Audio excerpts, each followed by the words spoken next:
സൂചിപ്പിക്കുന്നത് ശനിയാഴ്ച പെരുന്നാൾ തന്നെയാണ്. അപ്പോൾ ശനിയാഴ്ച ദിവസവും റേഷൻ ആരംഭിക്കുകയില്ല. തിങ്കളാഴ്ച മുതലായിരിക്കും റേഷൻ വിതരണം ആരംഭിക്കും. അപ്പോൾ തുടർച്ചയായിട്ടുള്ള 4 ദിവസം റേഷൻ കടകൾ അവധിയായിരിക്കും. അതായത് വ്യാഴം വെള്ളി ദിവസം അവധിയാണ്. അത് കഴിഞ്ഞ് ശനിയാഴ്ച പെരുന്നാൾ അവധി, ഞായർ അവധിയും കഴിഞ്ഞതിന് ശേഷം 9-ാം തീയതി മുതലേ ജൂൺ മാസത്തെ റേഷൻ വിതരണം ആരംഭിക്കുകയുള്ളൂ എന്നുള്ളതാണ് ഇതിൽ സൂചിപ്പിക്കുന്നത്.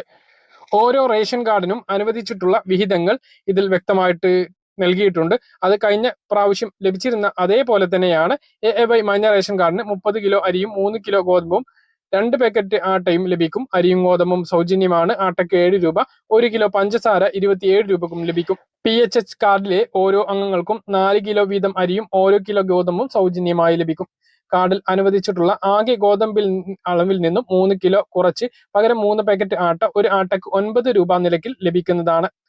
NPS നീല റേഷൻ കാർഡുള്ള